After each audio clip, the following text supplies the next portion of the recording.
y'all, what, Thursday video? Yeah, I know I don't normally do Thursday videos, but something happened in Canada land yesterday that actually made some U.S. news. Some certain members of various partisan media outlets decided to go, oh my God, Canada exists, and have presented our version of a government scandal in a light that I kind of feel is inaccurate. And I want to be clear here.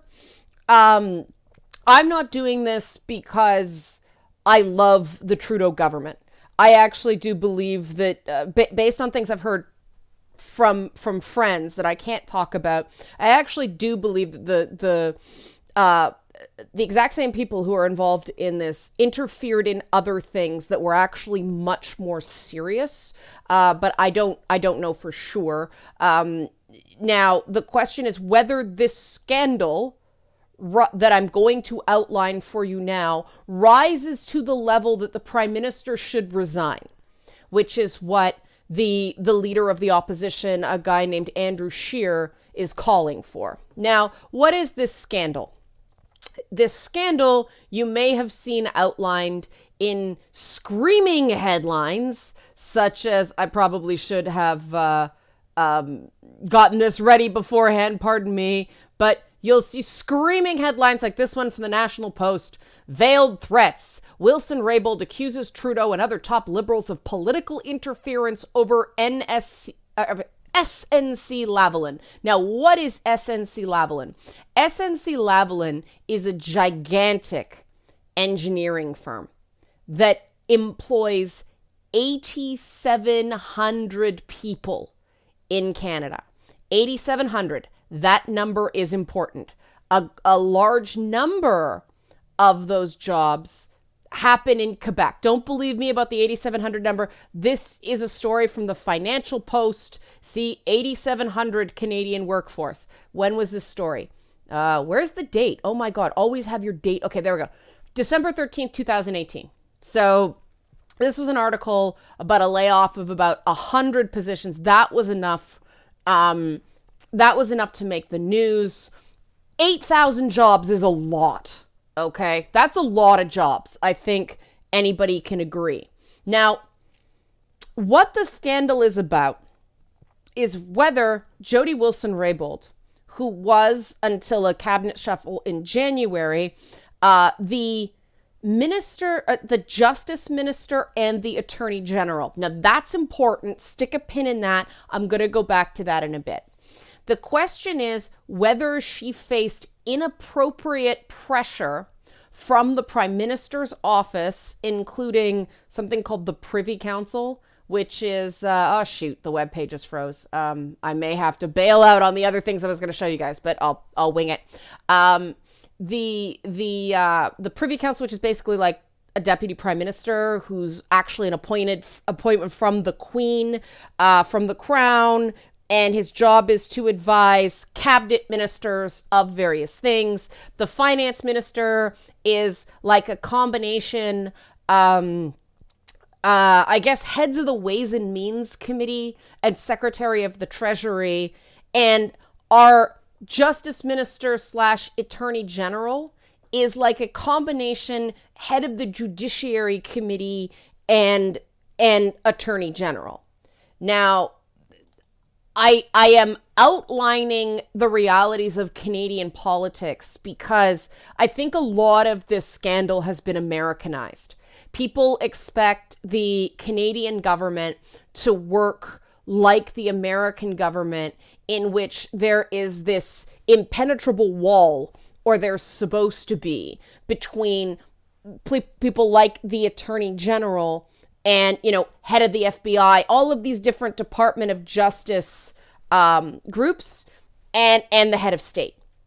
Now, nobody expects there to be similar separation between the president and the head of the Judiciary Committee. On paper, there's supposed to be, it's two separate branches of government, but they're both from the same political party. We know the Judiciary Committee is heavily politicized, and they tend to, if they oppose the president, then it's one thing. If they're in the same party of the president, they perform very differently.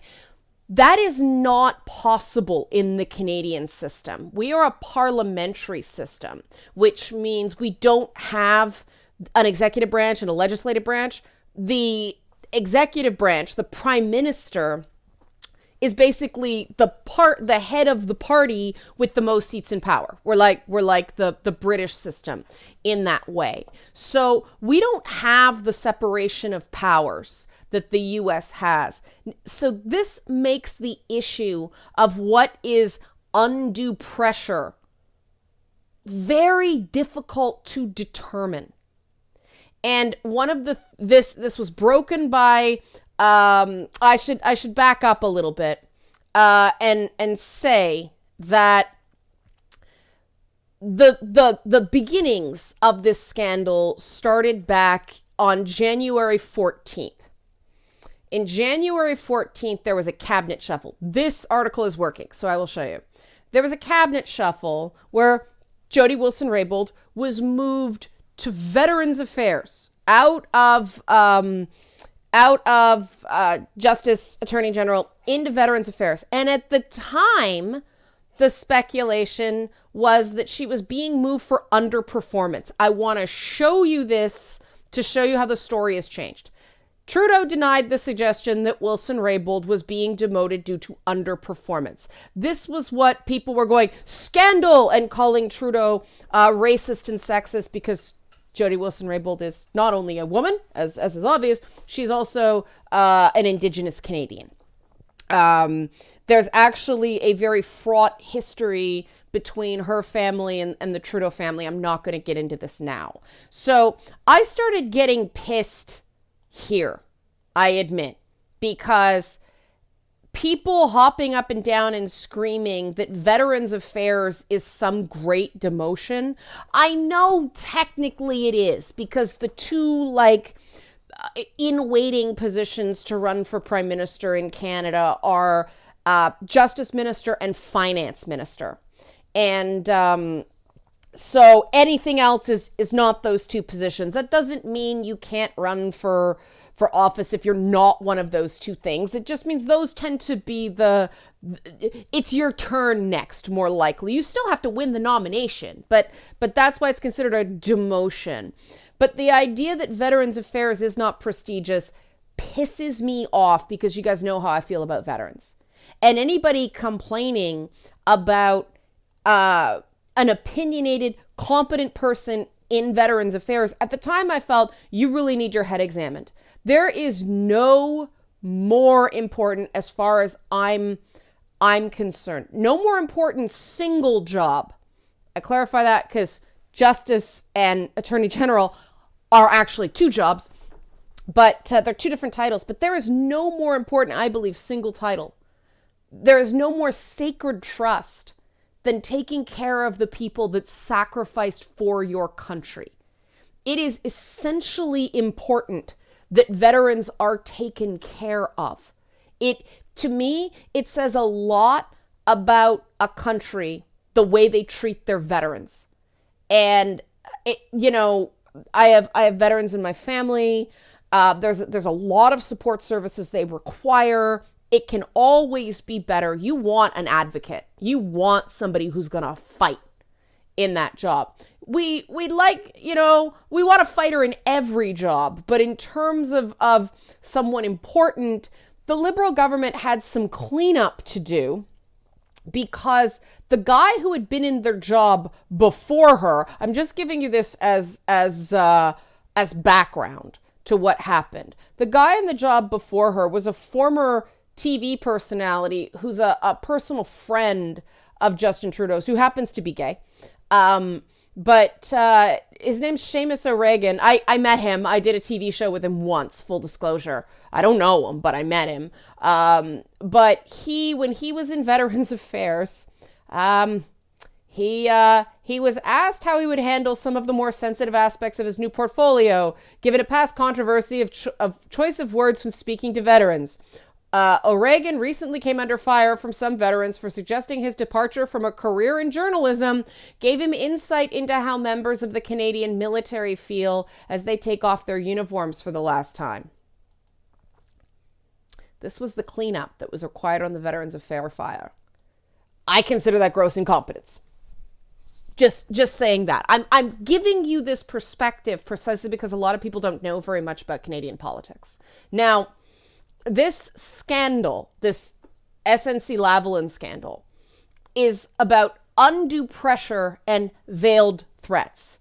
Very subjective terms. So in a nutshell, to recap, it was a period from September to December, I believe, 4-month period in late 2018. And what the debate was over NSC-Lavalin was that they were being investigated for massive amounts of bribes in Libya. There was 2 options on the table.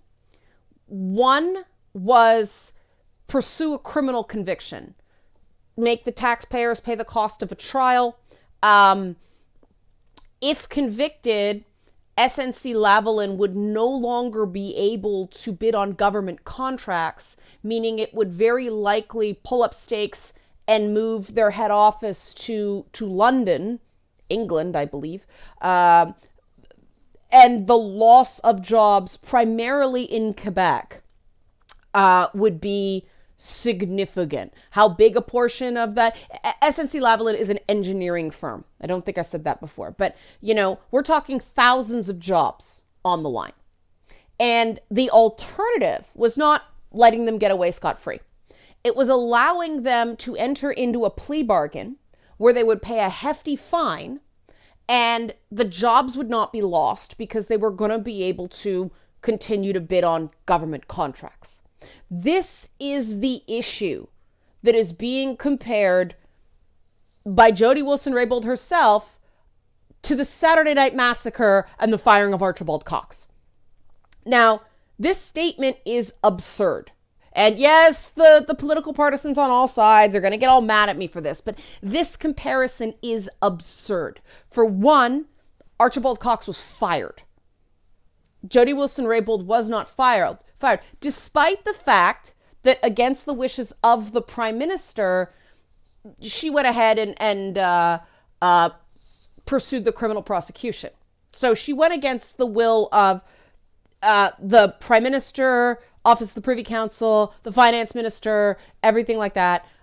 She still held on to her job until a cabinet shuffle in January, which was considered a demotion. But, the problem in government is there's a lot of lawyers.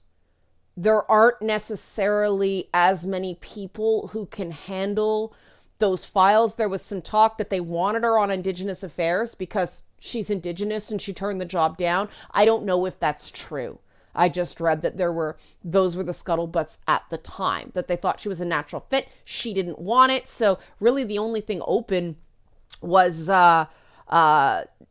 Veterans Affairs. So sorry, Indigenous Affairs, you get the guy who couldn't handle not offending veterans when he was in that job. So we have an Indigenous woman deciding that Indigenous Affairs was going to get stuck with the friend of the Prime Minister who's in cabinet, who basically does the political equivalent of eating glue. You know that kid in class that ate glue, but he was the friend of someone so everybody sort of tolerated him. That I'm joking. I'm trying to lighten it. But I mean, this is when it starts to go, the narrative of her being this big defender of rights and freedoms and big corrupt Trudeau government, it starts to get a lot more complicated because she's not fired. The Attorney General does serve at the will of the Prime Minister, same as the President. The Prime Minister, just like the President, has the right to hire and fire the Attorney General. Now, not only was Archibald Cox was flat out fired. And the Trump thing, James Comey flat out fired. He was director of the FBI, not the attorney general, but Jeff Sessions, pushed out. They no longer have a job. Not only does Jody Wilson-Raybould still have a job, because she really can't be fired from that job by anybody but the people of Canada.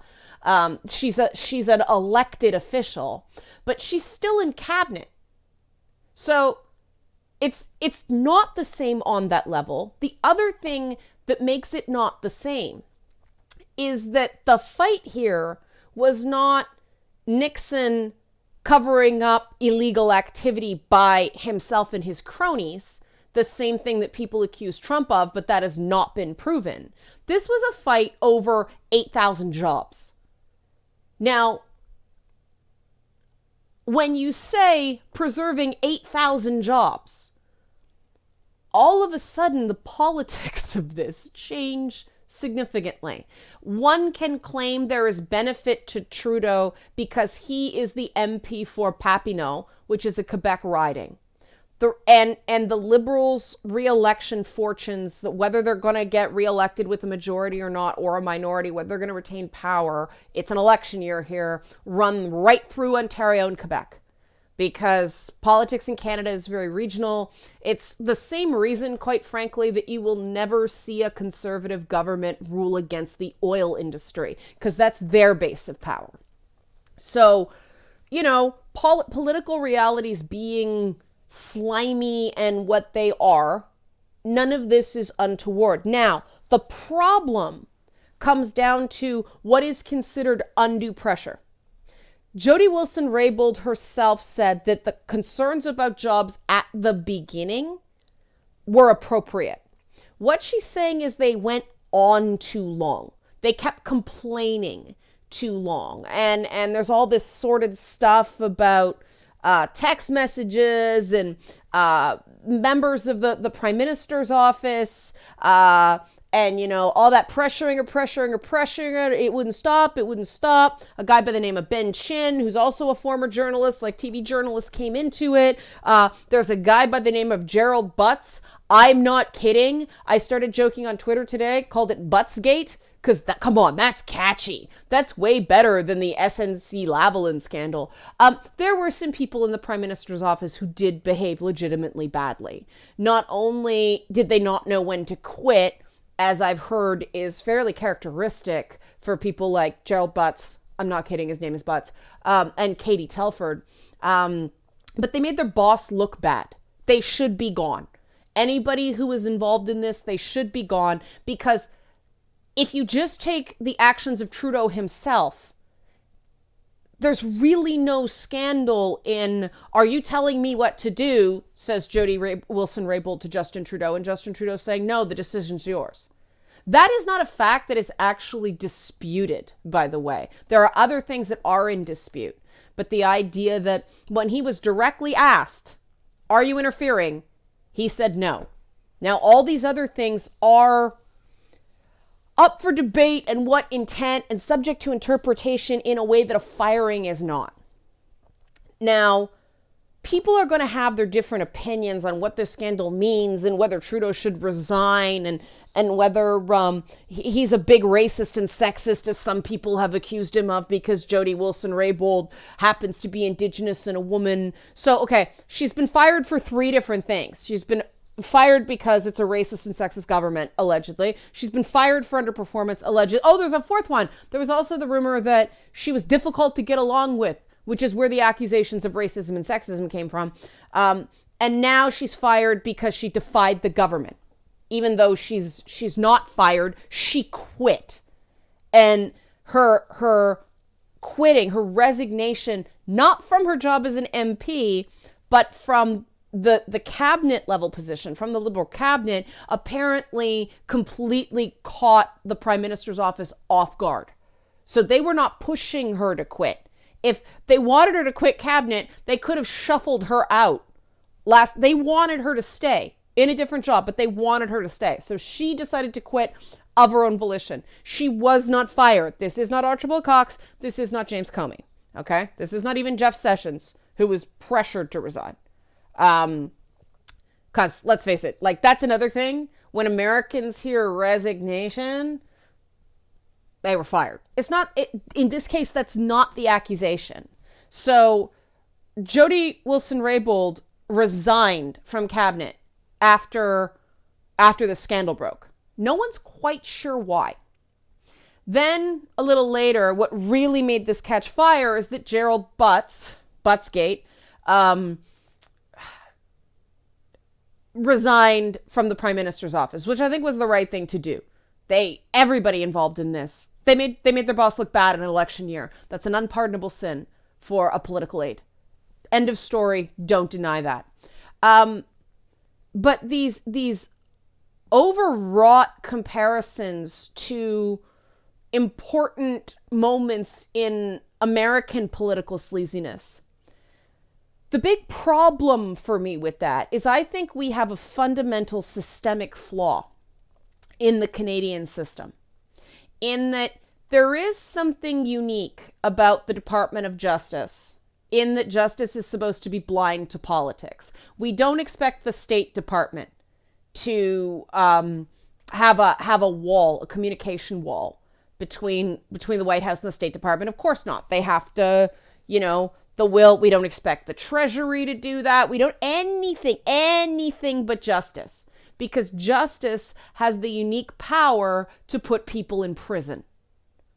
And, because of that, now granted, every U.S. department has oversight from a congressional and Senate committee. So, the State Department has the Foreign Affairs Committee, or the I forget what it's called, Foreign Intelligence Committee. You know what I mean? Justice Department has the Judiciary Committee, Ways and Means handles stuff like that. That there's two separate governmental organizations devoted to everything. We don't have that in Canada. The finance minister, like I said, is essentially the head of the congressional and Senate committee, because our Senate doesn't hold hearings. It's an appointed position. Nobody's elected as a senator. But so it's all collapsed. It's all combined. So there's like 3 different committees. So 2 committee heads and 1 department head are all done by the same person. That's what's different. And I think in the case of the fact that they even bother to call the Justice Minister and the Attorney General 2 separate titles implies that they really should be 2 separate people. And I think that, more than just basic low-level amateur hour political sleaziness, was important here. And I don't hear anybody talking about this. Those should be separate positions. An elected official should not be Attorney General for 2 reasons. 1, the Attorney General should just be enforcing the law as written. They shouldn't be involved in making the laws while they're Attorney General. And as an MP for Vancouver Granville, Jody Wilson-Raybould was able to vote on legislation on law as well as interpreting and executing the law. The other thing is, if she is spending all her time being Justice Minister and Attorney General, Vancouver Granville does not have an active advocate in government. So those local issues are not being effectively advocated because their member of parliament is too busy enforcing the law. Now, this is really important because when you have issues at the federal level, you have to contact your MP. And I've had numerous problems where I used to live. Our MPs tended to end up in cabinet. And the last one, a woman named Mary Inc., she was great, but she wasn't as high up. John McCallum, before her, you may remember his name for him getting fired over stupid comments over China. But when he was in cabinet, you could not get anybody from his office to do any constituency work. Oh, he's too busy. He's doing the important work of something, something, something, blah, blah, blah, blah. It doesn't work. You need that local advocacy. That is representative government in a nutshell. Every region in Canada is supposed to have an advocate there. That's extremely important. And I just don't agree that people who interpret, are executing the law should be worrying about their own personal reelection prospects. Now, it's always a political position. It's always politicized just because the president or the prime minister can hire and fire them if they want. This idea that it was somehow inappropriate to tell her that if you keep pushing, if you cost us 8,000 jobs, you're going to run afoul of the prime minister's office. Nobody should have had to tell her that. I mean, I'm just being like rough stuff here, real talk.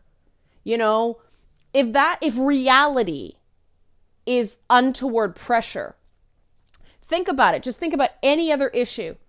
It costs a single state 8,000 jobs in one fell swoop. Do you think that representative is going to get reelected again? Do you think the Congress people, the Congress people or members of Congress or the two senators from that state would get reelected again? Hell no. They're not going to vote for that party if it's Democrats, Republicans. They're mad. They're upset. They just lost their job. That's bad politics. So, if you are making a legal decision, if you're making a decision that is going to negatively affect your party, when there's another option that isn't letting them get off scot-free, it's just not going to cost 8,000 jobs. Ding them with a heavy fine. Ding them with a fine so heavy that they'll never do it again because it's not worth it. That's the idea. That was the idea. Punish them without costing those jobs. When you put this scandal in that light, when the prime minister could have fired her, that was his right, and he didn't. And no one effectively stopped her from making the decision. She went ahead and did it anyway. And then she threatened to quit if the next attorney general reversed her decision, which, how is that not pressure? But so she didn't lose her job. She was shuffled out in another cabinet position, but she was not fired.